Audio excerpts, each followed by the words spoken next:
Hello, welcome. I'm sharing with you my recipe of the week. For those of you who don't know me, I'm Elise Swift and I'm the chef and owner of Simply Gourmet. At Simply Gourmet, we are all about making your life easier, whether that comes to cooking for our busy clients during the week or catering your event, we've got you covered.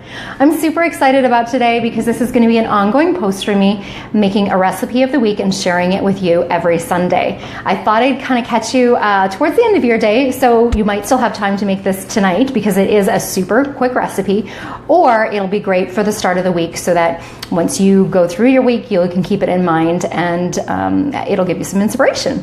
So these recipes are going to be quick. I'm going to really keep them 30 minutes or less. I'm not going to demonstrate the whole recipe today because, again, I want to keep my posts quite quick, but I will show you a few little details about the recipe.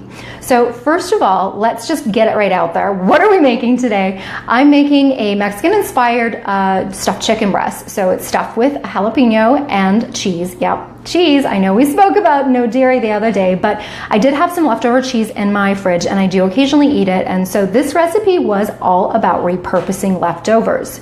I had a Mexican-inspired party a couple of weeks ago, and so I had leftover ingredients in my fridge that I needed to use up. So when looking at what I was going to make last week, I was trying to figure out what would be a great recipe that could come together quick with stuff that I had. So I had extra salsa that I had made fresh. I had a random jalapeno. As I said, I had some cheese. And so that kind of led me into this chicken breast, because chicken breasts are very, very versatile for stuffing and putting some really cool ingredients in them, because the sky is the limit. So it's a great way to clean out the fridge and just, again, use up what you have left over. Now, yes, this recipe has got some heat to it, and yes, it's Mexican. So if spice and Mexican isn't your thing, don't worry, it can be totally switched up. Jalapenos, I find, are not that spicy anyways, especially when you remove the seeds and the membrane, because the membrane actually is what carries the heat, not just the seeds. So I find they're not that spicy, but if you wanted to roast some red peppers, stuff it in that, or asparagus is another great one. Really, sun-dried tomatoes, you can do whatever you want. You can make this Greek, you could keep it Mexican, really very versatile. But today we're doing the one which I made, and I'll talk through a couple of other options for you as we go along as far as versatility goes and different things that you can shake up. So as I mentioned, the chicken, we're going to show you here in a couple of minutes on how to butterfly the chicken breast. There's a few ways to do this, and this way might not be the most easy, but it's one of the methods that I use and I prefer to use, and so I thought I would teach it to you so that you know too.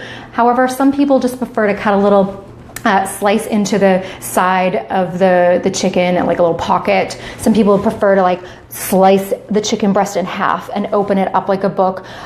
Also, you could just buy chicken cutlets and, have the butcher have done it for you, but you do pay more for that. So that's something to consider. So yeah, let's get into this butterflying the chicken breast. I'm going to turn this around and I'm going to get McLean to help show the method here. There we go. So you can turn that around now. Okay, so what we're going to do is we're going to flip this around. And you often will have this little tendon piece here, which quite frankly, I just find gets in the way. So I tend to just remove it. Now you can save this, make chicken fingers for the kids or something, but another great idea, if you touched base with me last week regarding the vegetable stock idea, throw these in with your veggie scraps and your Ziploc and freeze them. And then you can have a little bit of chicken for your veggie stock. Again, you're gonna find there's usually some more than others, a little bit of a tendon there. I find that just a bit chewy, so I just give it a slice off, set that aside. So now we really wanna focus on a nice sharp knife, and you want the knife to do the work. So if you just gently take it down the middle and use the tip, you're not using the end, use the tip of your knife, and just let the knife slowly cut through and do the work for you. I'm not really using any pressure here. We're taking it down to about 1/4 inch. And once we're down there, we're gonna take it to an angle like this. And again, just let the knife slowly slice through the breast and pull it back as you go and open it up. And sometimes you'll cut a hole, but don't let it stress you out. But you just wanna try and get it nice and flat and even, and then you're gonna turn it around and take it through the same way.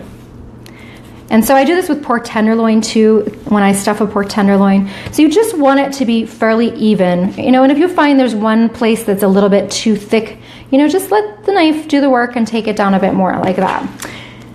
So pretty easy really, right? That doesn't take long. Then we're just gonna take the cheese and the jalapeno and we're gonna slice it in here, place it in here. And then what I did with mine is I actually seasoned the inside. You don't have to, but I seasoned the inside with some garlic powder and then just fold it up nicely like so. With this particular one, there's no need to put in wrapped with butcher twine or put in toothpicks. It really does hold together nicely. So that is how you do it. So we're going to turn this back around now or we'll just, okay. Well, maybe we'll just stay like this. McLean's gonna mount it and make sure I'm set up. Now I get to look at the back of my camera. So this is back of my phone. So this is a new one for me. Okay, so let's talk about the rest of the components. So once this is done, season it with salt and pepper, and then get a pan on the stove with a little bit of oil, nice medium-high heat, because you want to add some color. Remember, caramelization on protein equals flavor. So sear it about 1 to 2 minutes on the first side. Gently flip it over and do it for about a minute, 30 seconds to a minute on the second. You don't need as much time on the second side because it's going to finish on that side in the oven and get lots of color anyways. Yes, 100% you can do this on the barbecue.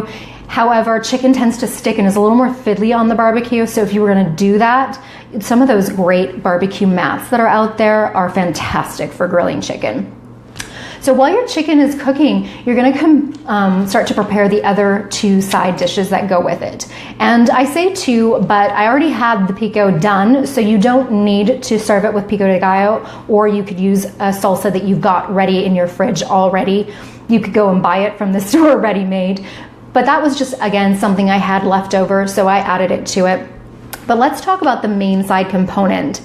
So I chose to do 2 of the vegetables cooked and the rest raw, and I'll tell you why. I chose to cook off the red onion and cook off the corn on the cob because that helps to release the sugars and makes them sweeter. Corn on the cob could be eaten raw, but it's a lot starchier, and once you release the sugars by cooking it, it will be a lot more tasty. So I took my corn on the cob, rubbed it with a bit of avocado oil, and then personally, I like spice, so I hit it with some chipotle powder, but you could easily do smoked paprika and then some salt, and that would be great as well, give you the same flavor without the spice. So I hit it with the chipotle powder, threw it on the baking tray, and roasted it, turning it occasionally for about 10 minutes until it's just starting to get some color, and those corn kernels are starting to get a little bit more tender. Onions, again, dice them up, threw them in there as well. Cook them for maybe about 8 minutes, stirring occasionally, just until they softened. These components could be completely done ahead of time and set aside because they're not being served warm. They're just being served cooked. So you could set that aside, but I did them, while my chicken was cooking. Then all it is slicing up the other components for things I have in my fridge, which I spoke about in my pantry essentials last week. So peppers, cucumbers, and you could, if you had avocado, add that. I didn't, so I literally left it at the corn, peppers, cucumbers, onions, hit it with some lime juice, salt and pepper. That was it. I didn't even add any more garlic because I had garlic on the chicken breast, and I also had garlic in my salsa, so I didn't even feel like it needed more garlic. Do make sure you really pay attention to how much citrus you want, because where you're building the flavors in this dish is from the citrus and that brightness that it gives you. From the fresh herbs, I used cilantro, but absolutely your call. You could use basil, you could use mint even, especially if you want a Greek root with this dish. But I use cilantro, and that's really going to give you that punch, bold flavor, because the rest of it is what sounds pretty easy, right? And then the sugar coming from the sweet onions and the corn, again, that acid, sweet, sour, the balancing of flavors I talked about last week. And that's really it. So talk about simple, but honestly, this recipe went out on Instagram and it looked so bright and gorgeous that it made a lot of people interested. And because it was so easy and was repurposing leftovers, I wanted to share it with you. The chicken will take about 15 to 18 minutes, depending on how hot your oven is to cook. So 30 minutes or less is absolutely very achievable. The other option you could have for this dish is doing a pineapple salsa. I think that would be delicious. My mom just told me about this pineapple salsa recipe she found, and I think that would be delicious. Again, if you wanted a bit of a sweeter component and spicy wasn't your thing.